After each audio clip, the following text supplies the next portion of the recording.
शुरुआत दिल्ली से बड़ी खबर आ रही है। राजस्थान विधानसभा चुनावों को लेकर बीजेपी दिल्ली में मंथन कर रही है। बीजेपी में टिकटों को लेकर बातचीत हो रही है। प्रदेश चुनाव प्रभारी प्रहलाद जोशी के आवास पर महत्वपूर्ण बैठक चल रही है। प्रदेश प्रभारी अरुण सिंह, प्रदेश अध्यक्ष सीपी जोशी, नेता प्रतिपक्ष राजेंद्र राठौड़, पूर्व मुख्यमंत्री वसुंधरा राजे, प्रदेश संगठन महामंत्री चंद्रशेखर बैठक में मौजूद हैं। प्रत्याशियों के नामों को लेकर मंथन किया जा रहा है। प्रत्याशियों के नामों को फाइनल किए जाने को लेकर यह पूरी कवायद चल रही है। इस बैठक के बाद केंद्रीय चुनाव समिति की हरी झंडी मिलेगी। परिवर्तन यात्रा के बाद कहा जा रहा है कि बीजेपी की तरफ से पहली सूची जारी हो सकती है। बैठक में परिवर्तन यात्रा को लेकर भी फीडबैक लिया जा रहा है कि कैसा असर लोगों में देखने को मिला, किस तरह का प्रोत्साहन और समर्थन कार्यकर्ताओं और बीजेपी नेताओं की तरफ से यहां पर रहा। तो कुल मिलाकर राजस्थान की चुनावी रणनीति को लेकर यह बेहद ही महत्वपूर्ण बैठक हो रही है। तमाम मुख्य चेहरे जिन पर जिम्मेदारी राजस्थान के चुनाव में बीजेपी को जीत दिलाने की, वो इस बैठक में शामिल है।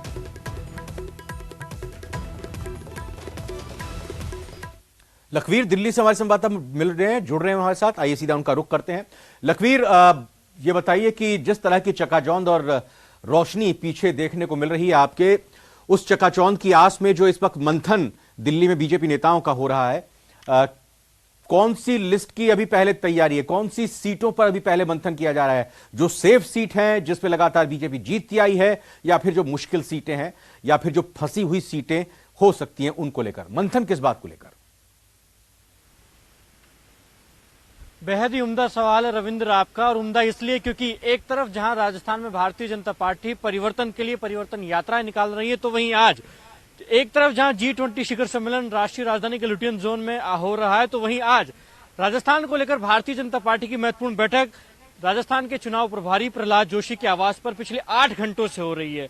इस बैठक की महत्वपूर्णता को समझा जा सकता है कि पिछले 8 घंटों से महत्वपूर्ण मंथन हो रहा है, जहां प्रदेश अध्यक्ष सीपी जोशी, प्रदेश चुनाव प्रभारी प्रहलाद जोशी, प्रदेश प्रभारी अरुण सिंह, पूर्व मुख्यमंत्री वसुंधरा राजे, नेता प्रतिपक्ष राजेंद्र राठौड़ और प्रदेश संगठन महामंत्री चंद्रशेखर इस बैठक में मौजूद हैं, जहां पर ए और डी कैटेगरी की सीटों पर चर्चा हो रही है।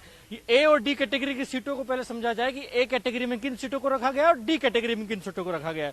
जहां तक बात ए कैटेगरी की है, तो ए कैटेगरी में वो सीटें हैं जहां पर भारतीय जनता पार्टी पिछले 3 चुनाव लगातार जीतती आ रही है। उन सीटों को एक कैटेगरी में रखा गया है जो बीजेपी की प्रचंड सीटें मानी जाती हैं, मजबूत सीटें मानी जाती हैं। उन सीटों पर भी चर्चाएं हो रही हैं कि जहां पर भारतीय जनता पार्टी लगातार अपना किला बचाए हुए हैं, जो किला भारतीय जनता पार्टी का जिन सीटों पर मजबूत है, वहां पर क्या प्रयोग करने की आवश्यकता है, क्या जो विधायक लगातार जीतते आ रहे हैं उनके क्या टिकट बदले जाने चाहिए क्या, और अगर बदले जाने चाहिए तो किन पर दाव खेला जाए। उसके अलावा करीब 1.5 दर्जन सीटें ऐसी हैं जो बीजेपी की डी कैटेगरी में है, जहां पर पिछले 3 चुनाव भारतीय जनता पार्टी लगातार हार रही है। उन सीटों पर गहन चिंतन और मंथन हो रहा है कि ऐसा क्या प्रयोग किया जाए, कैसा फॉर्मूला लागू किया जाए ताकि भारतीय जनता पार्टी का कमल उन 1.5 दर्जन सीटों पर इस बार खिले। और तमाम प्रयोगों पर भी चर्चाएं हो रही हैं कि क्या कास्ट इक्वेशन बैठाई जाए, क्या युवाओं को मौका दिया जाए, क्या महिला प्रत्याशियों को मौका दिया जाए। इन तमाम पहलुओं पर तमाम जो पैनल तैयार किए गए, जो सर्वे रिपोर्ट और फीडबैक आया पार्टी के पास, उस नजरिए से तमाम सीटों पर चिंतन और मंथन हो रहा है।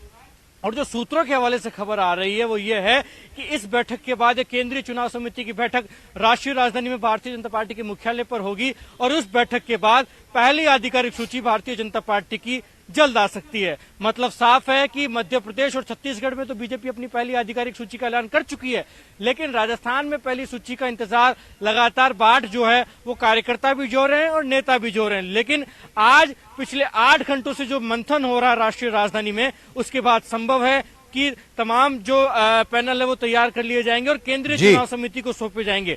केंद्रीय चुनाव समिति की जब बैठक होगी उसके बाद हरी झंडी पहली सूची को दी जा सकती है। मतलब साफ है कि पहली सूची जब आएगी तो करीब 5 से 6 दर्जन जो नाम है वो उस सूची में शामिल होंगे, जिसमें ए कैटेगरी की सीटें और डी कैटेगरी की सीटें दोनों शामिल होंगी। हालांकि आज जो बैठक हो रही है, महत्वपूर्ण बैठक, उसमें जो समझने वाली बात यह है रविंद्र की पूरे कोर ग्रुप की बैठक नहीं है। इस बैठक में केंद्रीय जल शक्ति मंत्री गजेंद्र सिंह शेखावत नदारद हैं, केंद्रीय मंत्री अर्जुन राम मेघवाल नहीं है, उसके अलावा केंद्रीय चुनाव समिति के सदस्य ओम प्रकाश माथुर भी नहीं है। मतलब साफ है कि आज ये जो बैठक हो रही है इसके बाद एक और बैठक भी हो सकती है, क्योंकि और जो दिग्गज नेता हैं जिनको इस बैठक में होना था वो अभी जी। तक इस बैठक में नहीं है, लेकिन 8 घंटे से बैठक चल रही है। मतलब साफ है कि फाइनल टच तो आज इस बैठक में दे दिया जाएगा, जिसके बाद केंद्रीय चुनाव जो चुनाव समिति की बैठक होगी उसकी हरी झंडी के बाद पहली सूची आना संभव है। मतलब 25 सितंबर को तमाम परिवर्तन यात्राओं का समापन राजधानी जयपुर में होगा